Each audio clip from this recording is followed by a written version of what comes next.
Good evening, Caravan Nation. Welcome back to season 2. This is our first episode in the new year. It is currently the 13th of January. I am back.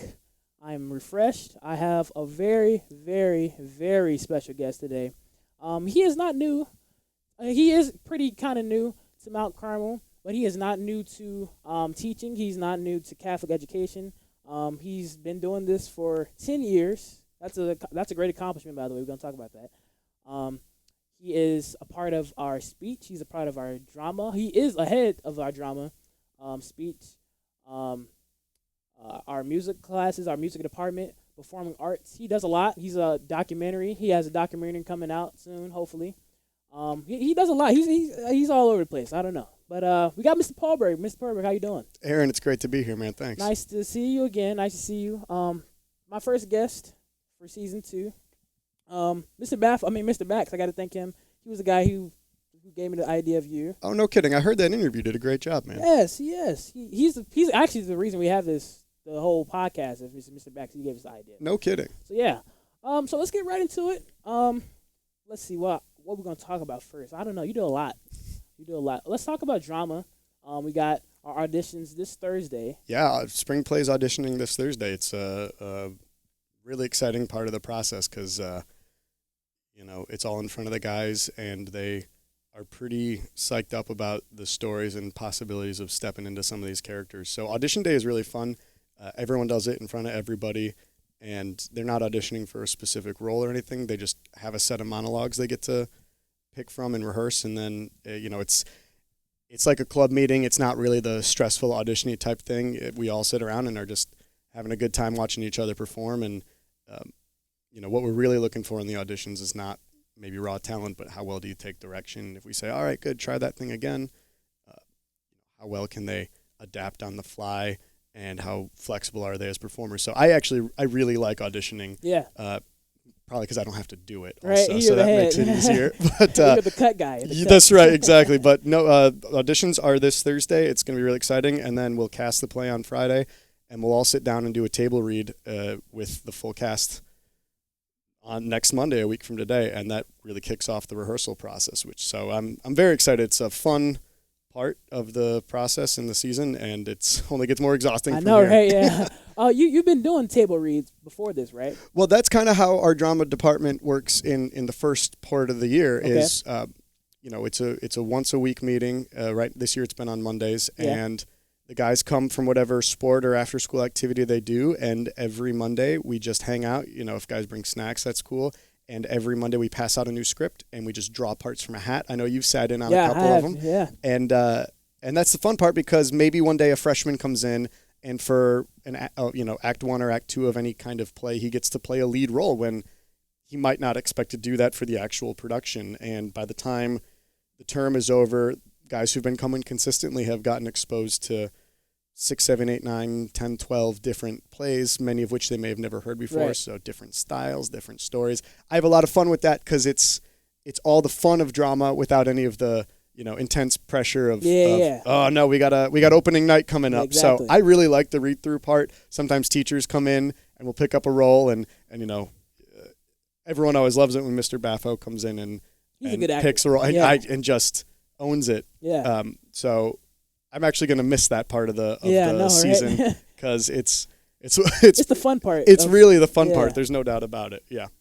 So you guys did a play last year. How was that? How was the play? I was really thrilled with it last year. Mount Carmel's got a really robust performing arts history, and it goes back a few decades. And it had, mainly because of COVID, but because of a whole host of things, kind of lost its traction a little bit. So last year was the first time we had put on a full drama by my accounting, I don't know, I wasn't here, but by my accounting, it may have been since COVID. We had done other things like spoken word nights and variety nights and poetry nights and stuff, but to really have a full drama set up on stage, last year was a huge step back towards that kind of culture. And I was incredibly thrilled with the performance that the guys put on. And I think a lot of the people in the school community were impressed by what they were able to pull off too. And of course, you were there. You were rocking it, not just on the spotlight. Right. You were one of our light techs, but then at the beginning of Act 2, you came up and you sat on the drum set. And I did, refresh me. Was it Caravan? No, we improvised that. That's right. You and Gino Achitoro, who was a really talented guitar player from last year, just improvised a tune on your own to open up Act 2, and then you went right back to the lighting rig. Rush. You know what? That's a very Mount Carmel thing, though. It's everybody's got a hand in every pot. Exactly. So I was thrilled with the drama production last year. The play was called A Separate Piece. It's based on a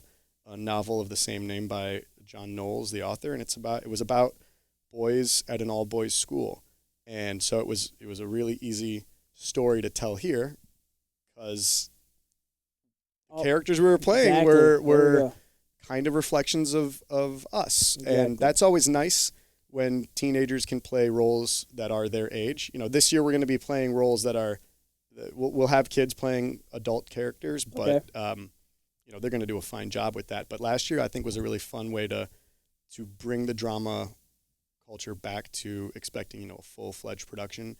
We had that whole big student center to use, and we had a cool setup in terms of how we put the audience in the stage and whatnot. So that was a really, really fun year, and it sets us up for some great success this year because we've got almost all of our cast from last year back. Really? That's good. Yeah, in terms of performing cast members last year, we've only lost one senior. Tazi Koutsos is off at Northern Illinois working on his nursing degree, and we just saw him a week or two ago at a basketball game with some other young alumni, and he's doing great. Good. And then we had a few other seniors involved, especially in the music side of it, but almost all of our actors were juniors, and they're back. We've got a couple of sophomores, and a real good clutch of young freshmen are involved in audition this weekend, and I cannot wait to see that because it's going to be really cool to have them learn from this talented, experienced upperclassmen group before they graduate and leave us with a strong foundation going into next year. So very excited. I cannot wait for us to start getting the process underway. And when the curtain goes up, so to speak, later on this spring in April, I hope a lot of the Caravan Nation is there to see it because they're going to do a great job. So this April, I heard you talk about the Student Center. Yeah. How is that going? So just tell me the whole. Sure. The whole thing. Alums listening to the podcast, depending on their age. Well, everyone would know the Student Center, right? The Mount Carmel Student Center. Anybody from I think the class of like 04-ish earlier would know it as their lunchroom, and then onward would just be the Student Center. Right. And now that we've got the Commons and the Convocation Center, it's no longer the lunchroom. And last year it was my classroom, believe it or not. The whole thing. The whole thing. Yeah. I don't know if any teacher ever has had a bigger classroom than I had. Like gym or anything. Nothing. That was pretty big. It was, which was cool. Yeah. It was a little overwhelming, but it was really neat. And our administration and leadership, from President Conroy and Mr. DiFilippo to Mr. Tabernacki, our principal, right around the time I got hired 2 years ago, also set off on saying, this school is 125 years old, and it's got this great drama tradition, and it's got this great arts program that Mr. McGuire and Ms. Geppetto have developed over the last, 25-some years. It's time for them to have a real home. And so through some incredibly generous donors and some great work on our leadership and the dedicated and talented work of some amazing contractors and construction workers, the Student Center is any alums out there listening to this right now, it's almost unrecognizable on the inside. Yeah, I've walked in there. That's right. It's completely different. And even this side of Christmas break to before the holidays. Really? Oh my gosh, I was just in there earlier today. It's thrilling. So it's going to feature a full music room, a full art room, as well as another room for some editing work for our film production studios, as well as a control room and a full performing space. It'll still keep that Mount Carmel feel and character in that the brick is still there, and those, depending on what era you were, those beautiful arched wooden ceilings that kind of like when you walked into the Student Center, it just dominated your feel of the space. Those are all still there, but we'll have the ability to be flexible with our seating, but the stage will have lighting that will be sufficient for our purposes, and sound and video and audio capabilities that will be sufficient for what we're trying to do, as well as provide the guys in the program who are not on stage, our technicians and whatnot, a really substantive platform on which to program and design all that goes into the play in the realms of sound and lighting and visuals and whatnot. And that's going to be great because in a new world, in the world they're going into, those are the kinds of apparatuses they might be working on.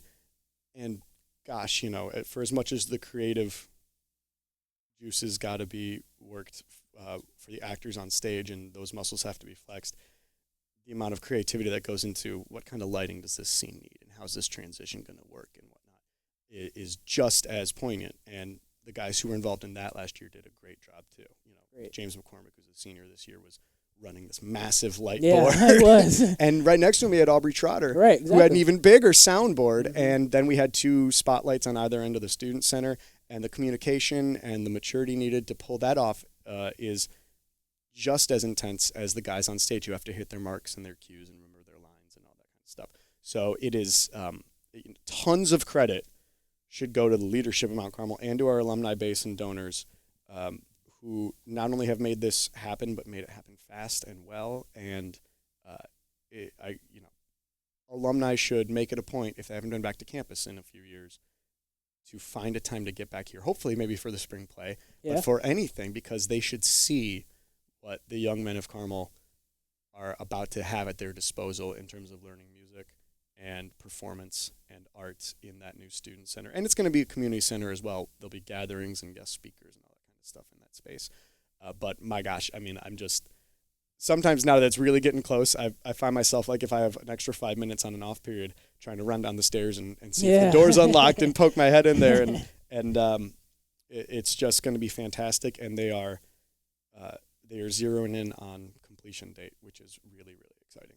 That's great. Yeah. So last year, right, our stage, the student center, you know, how was that? Was there any difficulties that you had? Because, you know, it's not as, you know, as up to par as it is now. So was there any difficulties that you had to do? Never difficulties, Okay. Aaron. No, what they were opportunities for creativity. I like that. That's what it was. I need that written somewhere. It was never a challenge. It was just an opportunity for being creative. Nice. And I really like what we did. And it's a very Mount Carmel thing. Yeah. You know, I remember when I was walking around with Mr. Conroy when we were first talking about me coming to Carmel, and we were looking at the student center, and he was kind of saying, is this the type of space you could grow a program in? I said, anybody who doesn't look at this and think this is cool, this is a neat canvas to draw on, isn't your guy. And I didn't know that it was going to be me at the time, but sometimes I think, oh, shoot, do I need to eat my own words? Because I ended up being the guy who had to deal with it. But it was a lot of work last year. But again, a very Mount Carmel thing. You want to talk about the number of people who stepped up and said, great, we're going to make this happen. And there's, you know, Walter and his team. And I would casually say, how hard would it be to, like, saw off the front of the stage and rotate it? And he, like, totally hypothetical question. And, like, the next day he's in there with his team getting it done. And so it would have been difficult anywhere else. But at Mount Carmel, it was the type of challenge that people jumped to. And so, you know, those people who got to see it, I mean, it's one of the cooler theater things I've ever done, because we had sawed off half of the stage and rotated, so it kind of looked like a catwalk, like a fashion show runway almost. But then it went down, and we had covered half the space in extra field turf from the football field to make it look like grass. And then we'd kind of built a tree on the other end, and then we'd rolled in portable bleachers from Barta Dowling Stadium to be part of the audience. So you kind of, I mean, only in that space would you ever make any of those decisions. But I was really, really pleased, because what it allowed us to do, and I hope the audience got this, was our kids did an incredible job with tough material being, you know, vulnerable and genuine and delivering some serious performances. Yeah. And what that setting got them the chance to do was be close to the audience when it happened. So instead of, you know, if you're in the audience and you're in the 10th row, an actor could be 30, 40, 50 feet away from Exactly. you. But in this setup, a real poignant moment in the show could be happening, and that actor could be 3 feet from an audience member. And so I think it helped personalize the experience a little bit. And we're going to keep that same flavor in the new student center, that ability to be flexible and move stuff around and change the space as we need it. But we're also going to have the light capabilities and the sound treatment and everything to make sure that the stuff we're working on with the boys is how to perform well and how to take care of your responsibilities. And you shouldn't have to worry about, the feedback problem or anything along those lines. So, the stage last year was fun. It was cool, and I kind of miss it. I'm not going to lie. There was kind it's one of those. I got you. It was nostalgic a little bit. You looked at it and you just went, "Yeah, that's where we put on good performance." You don't making something out of nothing. You don't need flash to do your job really well. Yeah. That being said, thrilled we've got what we've got now. That's right. Yeah. We can go have to keep running that on. I can look back on it fondly because I get to look back on it. Exactly. There we go. So that's the best part of it. That's the best part. And again, credit to our alumni and our donors and our leadership here who, want a well-rounded education for our young men, and that's where they keep their priorities. I mean, Carmel guys do a little bit of everything. Shoot, you should be a guest on your own podcast one day so we can run through the list of everything you're involved in. But how many guys here are good students and are athletes and have some kind of artistic expression and then are involved in things like, Brothers from the Mount or Kairos leadership or some kind of service element like going to the food pantry. So Mount Carmel's a place where you celebrate the well-roundedness of an individual and our young men, and our leadership understands that, and that's why making sure that our art program, which Mr. Geppetto and Mr. McGuire have built into something really, really cool, and our drama and music program, which the school has been gracious enough to let me help build and shape, which has been a really cool adventure. They know that that is as much part of a Carmel student's experience and growth opportunity as any of the other facets of this school, of which there are many and of which success is found all over the place. So, everything that happens over there in the next era of Mount Carmel is a testament to that, and the fact that that character is something that is felt from the student level to a rank and file teacher like myself, all the way up to our principal and president. So it's a very, very cool thing to be in a culture like that. I was just about to ask about your experience because, I'm sure you've heard the controversy around Mount Carmel, how it's only a football school, an athletic school. Yeah. I was going to see how your experience has been as performing arts. Has it been any different? I mean, first off, you don't got to twist my arm to get me to enjoy a good football culture, right, exactly. Right? I mean, I'm all about it. I've been watching and celebrating, Catholic and Big Ten football in the Midwest since I was younger than you are now. That is not a knock to me. And I know I will say, there's nothing wrong with being successful.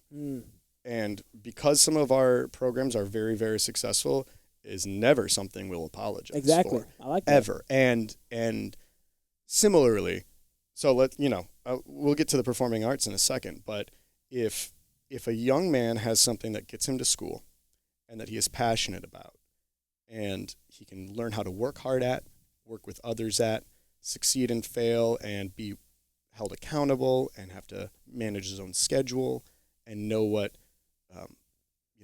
it means to be part of a team and learn skills, who are we to say that that's not an excellent thing, no matter what form it takes? So are we a football school? You bet. We absolutely are. We're an everything else school too. But I wouldn't for an instant dream of apologizing for the success and passion we have in any one of the things we do. And that being said,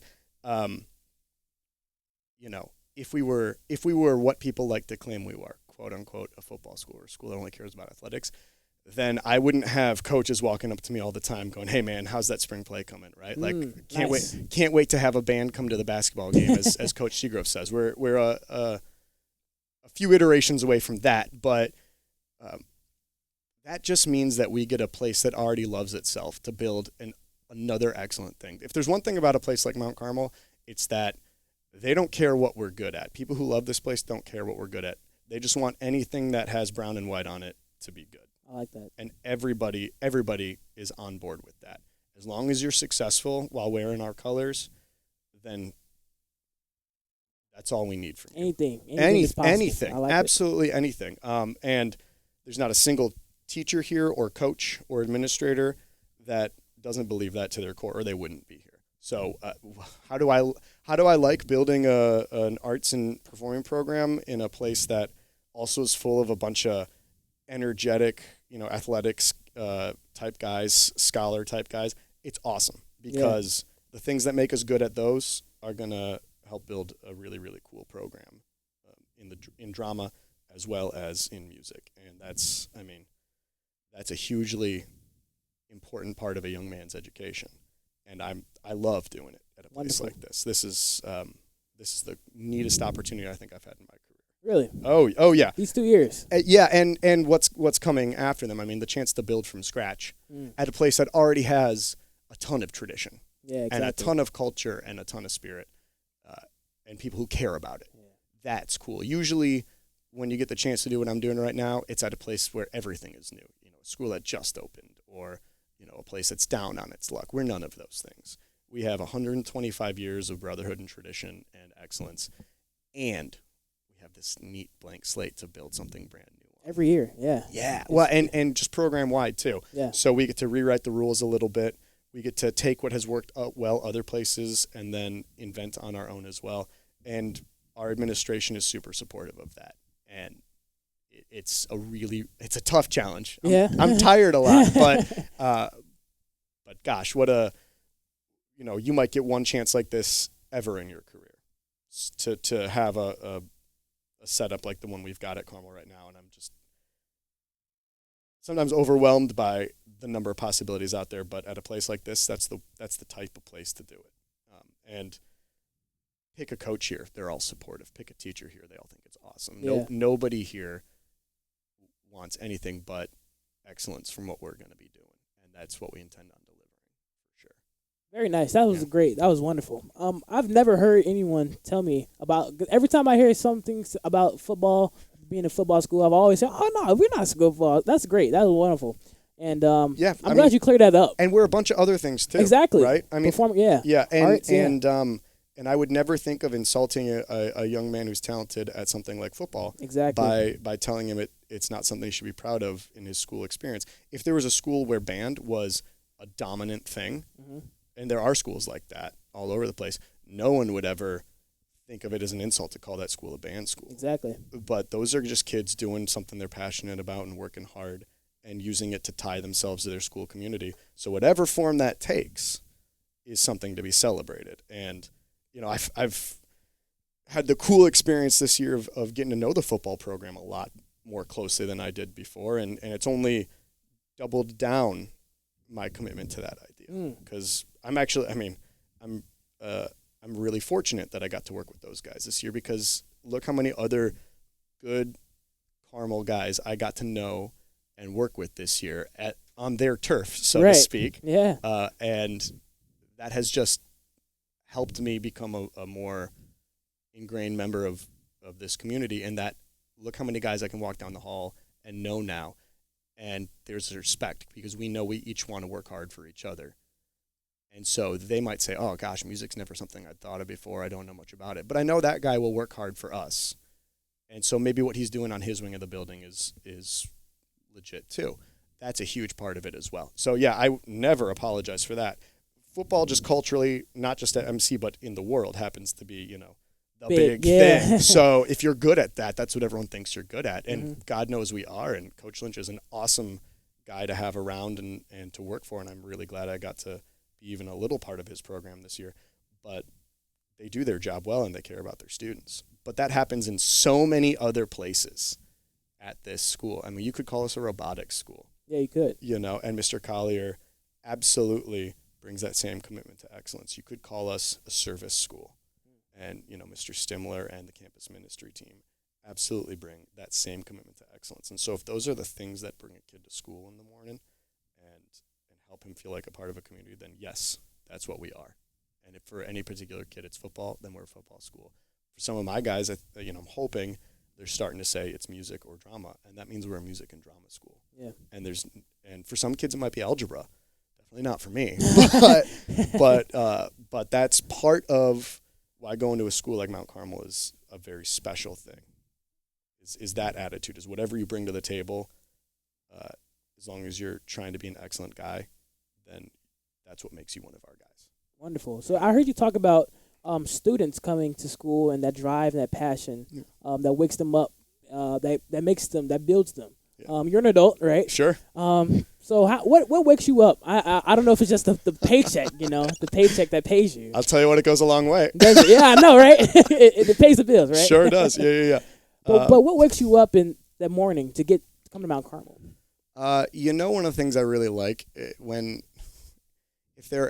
I don't mean to speak for anybody else in my field, any of my colleagues, because I think we all bring our own selves to the job. But one of the things that has constantly been a real blessing about being a teacher is that you really frequently get the chance to do better again. Every semester or trimester here at Mount Carmel is a chance to reset. Oh man, I've been doing that part of my job pretty poorly lately. All right, we got a new term. I can turn it around. You get these little breaks like Christmas break, which you just came from. I'm a big New Year's resolution guy. Are you? Oh, big. I love. Yeah, it's not even an ironic thing. I love New Year's resolutions. I know some people think they're like trite or kind of passe or whatever. I'm crazy about them. You stick with them? Yeah. Yeah, I got you. I'm doing good so far. Okay. But that's the thing is it's. Yeah, you might fail at some of them, but start of a new school year, start of a new term, start of the new calendar year, anything along, start of a new season if you're a coach of a sport, that kind of stuff. Being a teacher, and what gets me out of bed is you constantly get a chance to say, hey, fresh start. And big things like, am I teaching this lesson well, or am I on top of the spring play being on, where it's supposed to be in its production schedule, are on the table. But little things like, am I being as good about the little classroom management things that are part of our craft? Sometimes I really fall down on them because, hey man, if I'm teaching you guitar, I don't exactly want to be disciplining you all the time. Yeah, right. But that's necessary sometimes to help a kid learn. If you're letting him be distracted by his phone or by talking or something, then he's going to miss out on a thing he might be passionate about. And sometimes that's one of my weaknesses. And you know what really does help you get out of bed is you get 7 chances a day, 45-minute blocks, and then to be a little bit better than you were the day before. And you get these big breaks all the time, term breaks and year breaks and whatnot, to say, that wasn't going well. I got a new trimester's resolution or something. And all of that is really fun because it helps you put the mistakes behind you and learn from them, but also because that being a good teacher, and I don't mean the big esoteric, gosh, I just love the students kind of way. But in the nuts and bolts, am I giving them feedback? Am I explaining this well? Have I constructed this lesson in a way that works? How is my classroom management? Am I willing to have the tough conversation with the kid? Those are things you can fall down on really easily, especially in the home stretches and in the long runs. And so I really love being in a place with young, energetic guys like you, but that you get to constantly hit the refresh button. And if something's not going well, you're not far away from an era in your job where you get to totally start fresh and be better again the next time. And if we're constantly trying to get you guys to do that at your age, hey, shoot for excellence and be better and work hard and care about the little things, then I better be modeling it myself too. And I really, really like that about my job. That's the much classier way of saying, isn't summer break awesome? No, but you do get a chance to really reflect and say, gosh, what about my game needs to get improved? And that's, if you can find that in a job anywhere, that's a really cool element to have. And I know some peers of mine who are, my age, friends of mine who work your much more traditional 12-month, 9-to-5 job. I hear them talk a lot about it. It just seems like it's the same thing all the time. And I say, we're obviously doing different stuff, but at least in my job, after this unit is done and we give the exam, I know I've been really, really bad at getting guys to put the phones in their caddy, which if any students of mine are listening to this, they know I'm really bad at that, and I'm trying to get better at it.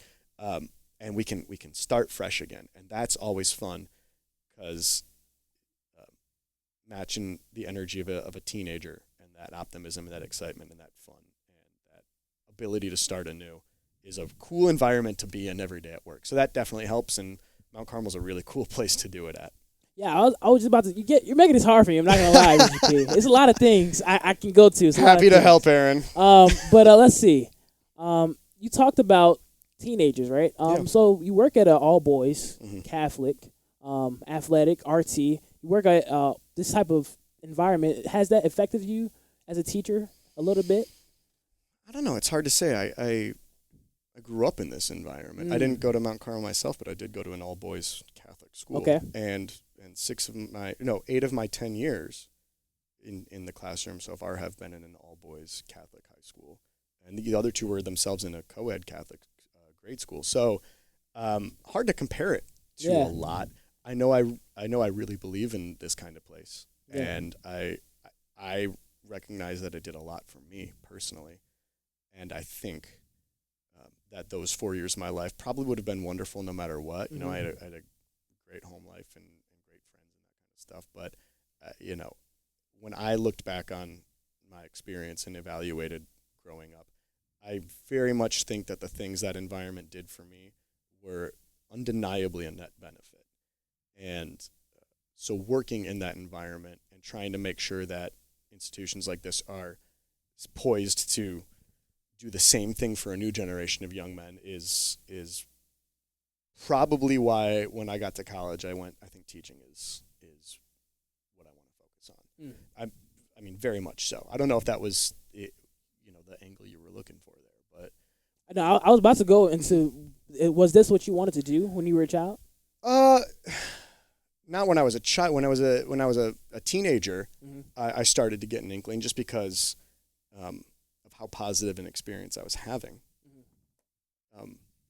I got to college and I majored in 2 different things, and I think I figured I'm kind of interested in both of these, and I'm going to just wait to see which one really sparks with me. You. And I just figured it would happen eventually, and it did not at all. But when I graduated and I had both of those avenues open to me, I think it's you're going to be defined a lot by the company you keep. And I happened to be living in a house at my college town with 4 other music guys. Yeah, exactly. and we were teachers and we were student teaching, and we would get back from student teaching at 2 p.m. because that's what college life is like. It's awesome. Yeah. And we would hop out onto the roof of our house and start looking for jobs together. And one of my best buddies, he teaches in Jacksonville now.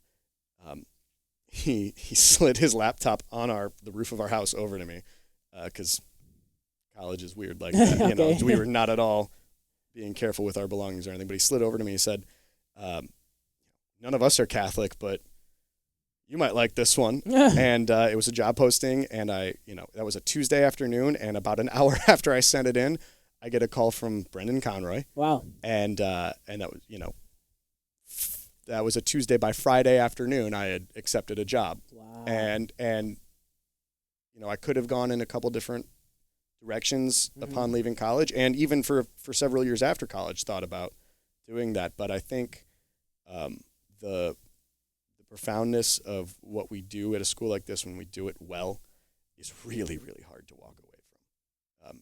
It's hard work, and it can often be frustrating, but that's because the stakes are so high, because we really, really care about not just checking the boxes and dotting the I's and crossing the T's, but are you learning? Are you growing as a person? Is the culture of this institution being catered to well enough? Are we inculcating the correct instincts in you? All these things, they are hugely important, far more important than whether or not you're good at the material that I'm trying to teach that day. Okay. I mean, far more important. Which, if something's important, that means it's gonna frustrate you and it's gonna stress you out, and that's part of it. But also, I will say, a young guy, 22 years old, and I moved from I say I grew up in a suburb of Detroit, right? Oh, like I was really far out there. So, kind of a suburb on one side of my town and definitely a farm town on the other, right? And then to show up in the south side of Chicago, or just Chicago in general, I remember driving up on the city and seeing the skyline and going, oh my God, what have I gotten myself into? Everybody's reaction. Right, but sure. But then all of a sudden you're in a school with people who care about a school and young people and families and, a network around there. And that immediately makes a town your home. And so that kind of substance to your work is way more rich and valuable and profound than I think I recognized in any of the other avenues I had, which would have probably just been jobs, you know? And there's nothing wrong with that. Plenty of people just have jobs and they're great at them and they have these incredibly fulfilling and rich parts of the rest of their life. Yeah. And that's awesome. And we want our guys to be able to have that no matter what. But for me, I showed up in this city and started doing what I was doing and just got hooked on it. Nice. And it was even when the job drives me crazy at the various schools I've been at, every once in a while you have an interaction with a kid and you just go, gosh, this is the coolest job I could ever have. Nice. And so that's what keeps you going for sure. Yeah, I mean, you're here to 4:54, so I mean, I hope you love it. Hey, you know what? This is going to be an early day for me, actually. Yeah, it's pretty good. Caravan have got a couple big games this week, and I'll be there for the basketball There we go. team. So there we go. It's always an exciting week here. So yeah, I was going to ask. You talked about where you grew up in. How was Mr. Perlberg as a child? What were you? How was that? Oh my God, you're getting. I didn't know this was going to be a therapy session. Yeah, Aaron. rabbit hole. No. Yeah. I don't know if anyone's ever really able to answer that. People I think would call me a really gregarious, outgoing kid. I don't know if I was. I think I remember having a lot more anxiety as a young person socially than maybe I ever let on. But I was a musician. I was a theater kid when I was much younger, and then when I went to high school, I was much more of a musician. I really craved being in community, and I had a couple of those, a couple really good ones, and one of which was a group of friends, like we all have, your hometown guys and buddies, and we're still close to this day. In fact, I got to hang out with them, and one of them's got 4 kids. The oldest is like 8. And so we got to hang out with them for a couple of days over Christmas, and it's exhausting but amazing. But the school I went to also showed me that kind of community and sense of belonging in a way that I think I really craved at that age. Nice. And so, yeah, I grew up rural enough that I couldn't really get into that much trouble. Oh, okay. So I don't know if you're fishing for any crazy Mr. P stories from being a kid. No, I was, I think, especially if you're a teacher, you got to be a little reflective about who you were as a young person and how school affected you, for better and worse, what things went well and what things didn't, because then you've got to go and turn around and be that adult to others and build that kind of community. And so, I do think about it a lot, but, it's one of those, I think you haven't gotten to this point in your education yet, but seniors at Mount Carmel have a few parts of things they do where they talk about the masks that they sometimes wear. And the face they put out to the world, and why are they doing that? I think a lot of people would have seen me as this really outgoing, confident person when I was a teenager. I certainly wasn't athletic or anything like that. I was, I think, 117 pounds soaking wet as a senior in high school. But underneath that, there was a whole lot of anxiety, a whole lot of, do I fit in? Do I have the right group of people around me? Am I as good at the things that I do as I should be? Typical child and teenage stuff. But, recognizing that you felt that a little more profoundly than people realized as a kid, I think hopefully helps me in my job, because it's really easy to try and have high expectations of this kid, of your students, but you got to balance it out with they're just figuring it out, man. Right. They're young too, and they're making their way, and there's a lot ahead of them, and even the confident ones have got a lot of questions they still got to answer, and that's a good, cool thing to do. I mean, it's natural in the style of life. So I do think, doesn't need to be a Mr. P retrospective, No. but I will say that I remember the feeling I had in the Catholic school I went to. I immediately recognized as something worth replicating, and that has led to a great affection my entire life for institutions like Mount Carmel, and something that I'm really fortunate to work in. When it's going well, it's amazing, and when it's not going well, which it happens everywhere, it's a worthwhile thing to spend your time and effort fixing, and the people here get that too, and they care about it. I do really enjoy conversations with my colleagues because we're keenly aware of things that we think are going great here and want to see done better, and the amount of man hours and work that these people would put into a place like this to try and make it thrive and make sure young men like you have that kind of experience too. That's also a thing that gets me out of bed every day, is just seeing how good my colleagues are at their job. Yeah. That's really fun. I mean, it's really cool. So, oh God, I don't know, man. Do you charge by the hour for therapy, or what is this? All we need is a little couch. Exactly right. The doctor is in, man. But do you see a difference between how you were as a child and as you now? I sure hope. Because it's like the Catholic. I'm sure you've heard the stereotypes of the Catholic system. Catholic school.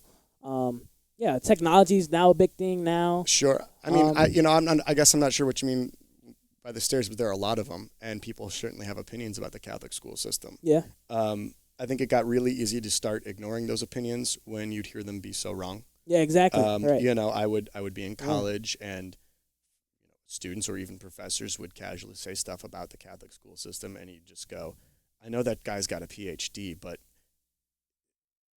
you can't be that wrong about that. I went to school there for 4 years, and I didn't experience that. Right. It's just not true, Yeah.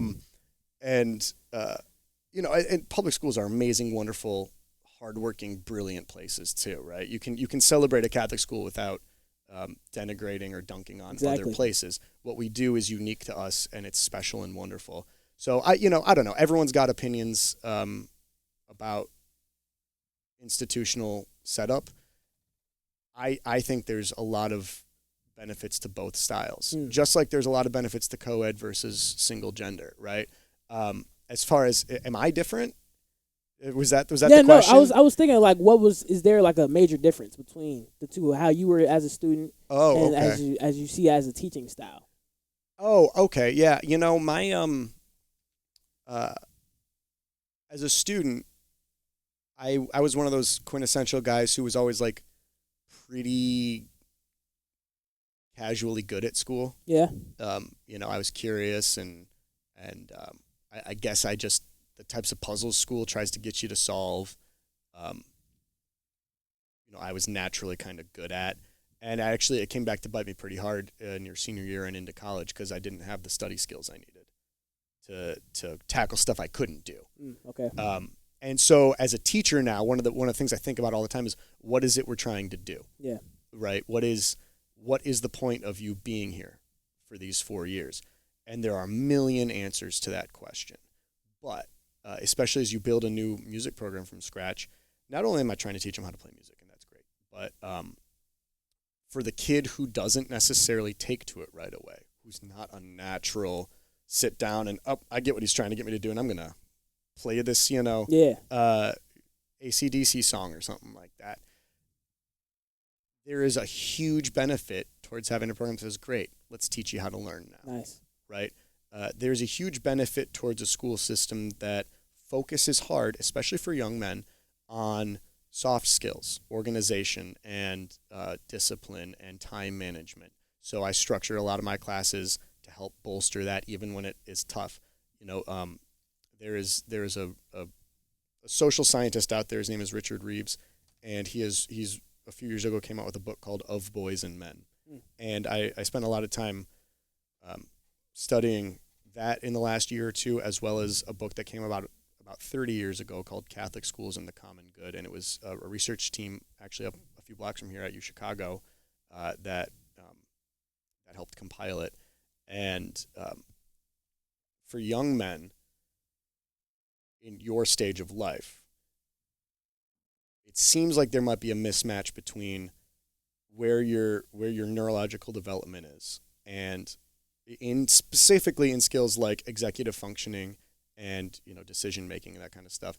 That school might be almost mismatched for what we're asking you to do: organizational skills, time management skills, and the like.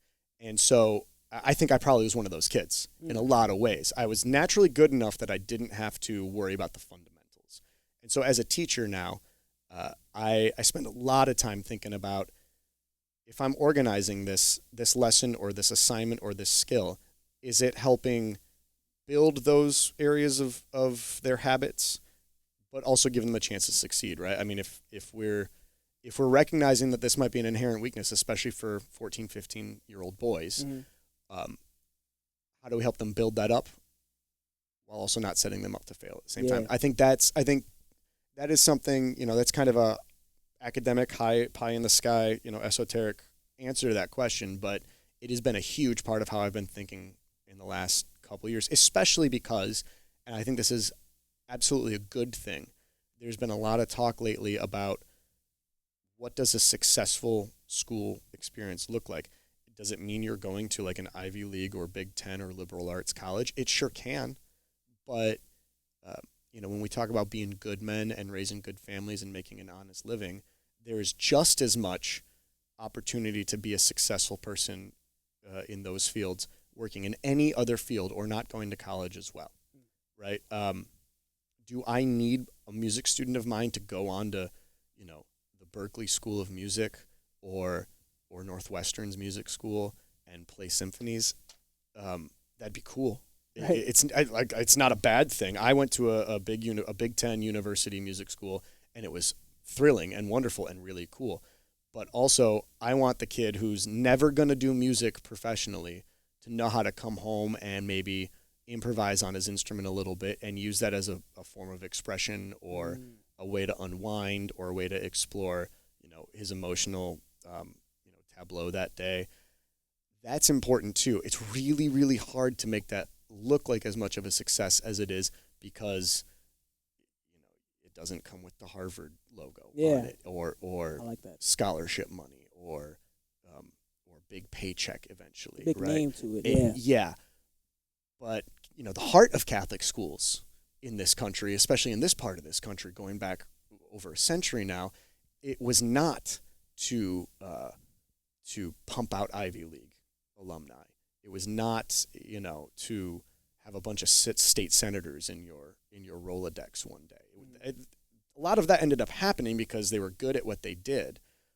But the heart of why Catholic schools existed was to help formulate the person, both in their skills and their temperament, in a way that the community was better served. They were good fathers and good husbands, and were able to, attack life with an enthusiasm that we prepared them to go out and do.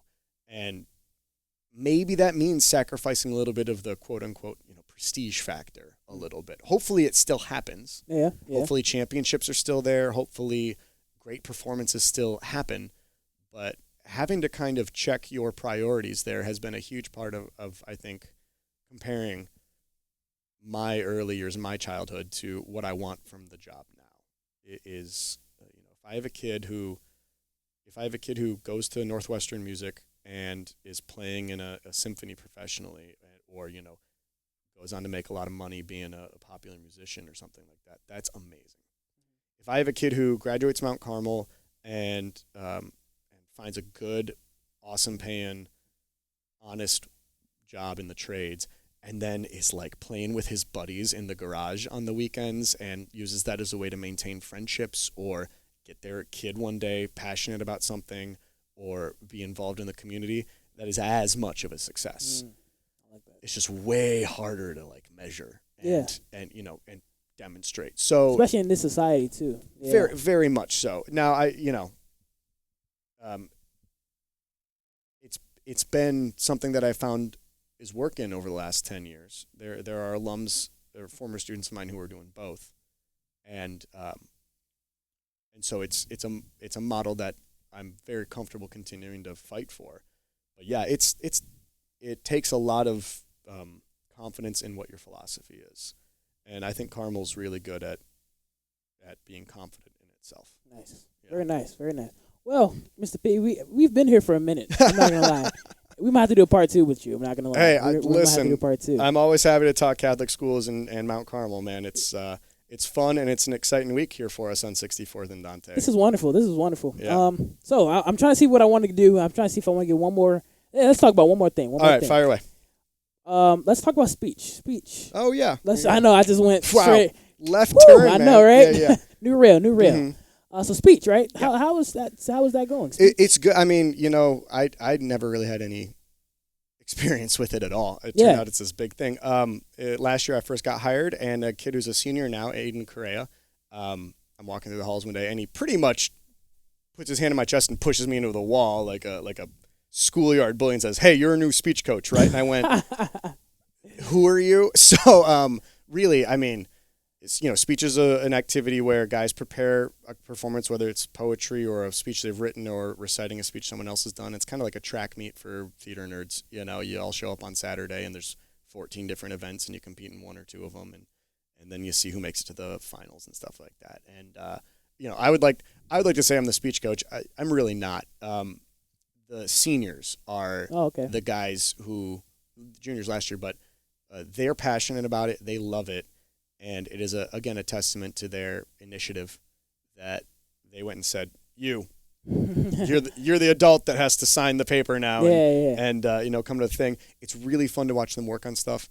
It is they are long Saturdays, there's no doubt about it. But, Aiden Cray and Jason Isaias and Dominic Mancilla are fun guys to be around, and they are good at bringing other people into the fold. And it turns out that it's a pretty good training ground for kids who are going to be actors in the spring play too. Very nice. That's selfishly, that's one of the reasons those connections. Yeah, absolutely. We get to talk about diction, presentation, and stage skills, and it takes a lot of guts to get up there and do what they do. So I'm really impressed by those guys all the time, and they are the driving force themselves. I mean, it's very much something that their love and enthusiasm for has pushed forward. Because I didn't even know it existed when I got hired here. I really didn't. Yeah, speech. Yeah, not at all.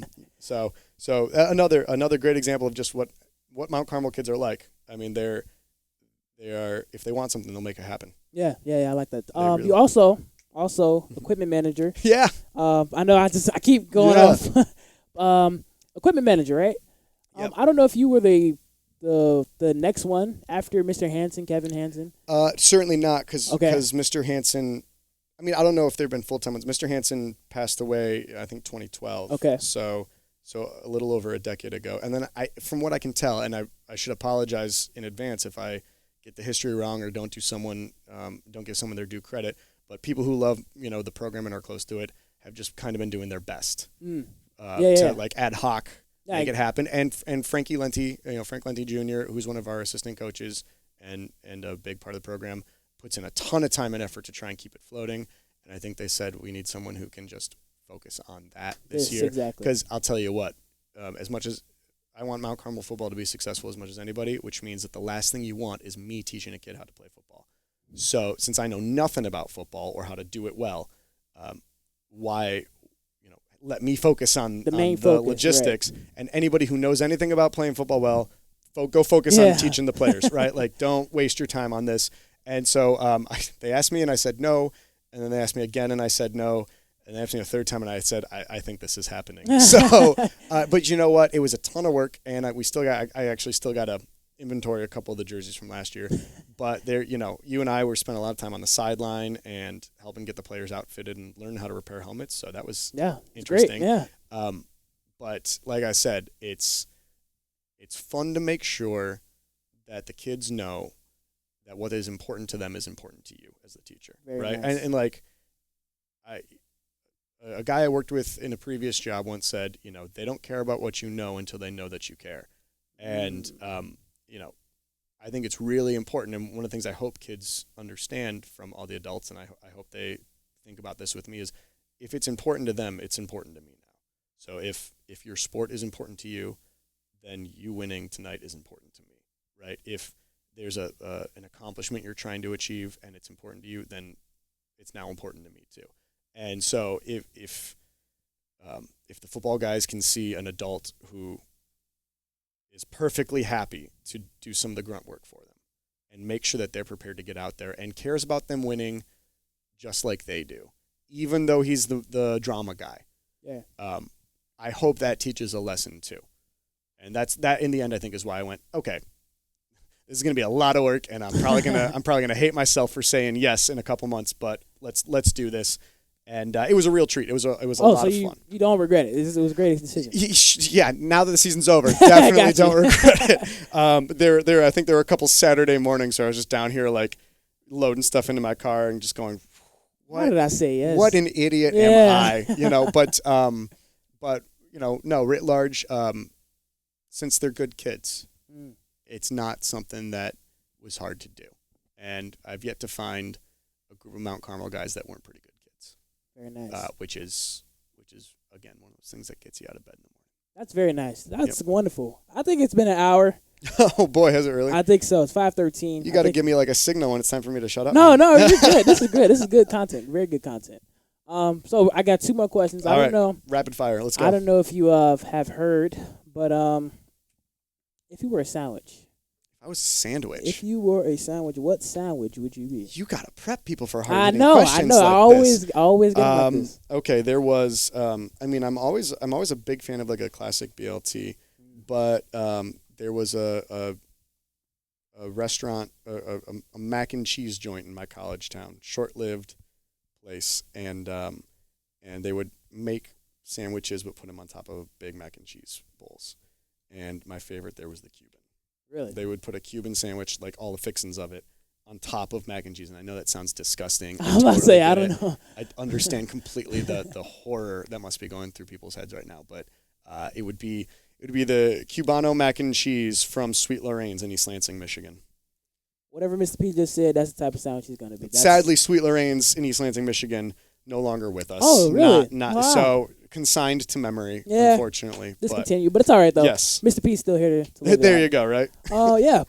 Last question. Yep. Anything you want to say? Anything you want to say out to our fans out there, alumni, students? Some of your students that are listening, maybe trying to get some cheat codes to your class. I don't know. Fellas, keep practicing your scales. There we go. Big time. Reps maketh man. In terms of your tech on your instrument.